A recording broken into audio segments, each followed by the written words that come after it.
oggi io firmo un'ordinanza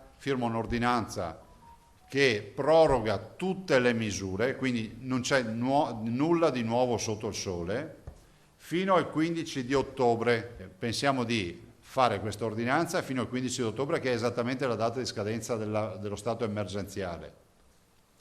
Dall'altro però questa ordinanza, come avrete modo di apprezzarne, da apprezzare nella lettura, lascia una finestra per l'8 di agosto. Perché la finestra? Perché il decreto legge approvato dal governo prevede l'approvazione entro 10 giorni di un DPCM che vada poi a regolamentare eventualmente nuove attività. Ci saranno sicuramente, io immagino, novità sul fronte crocieristico.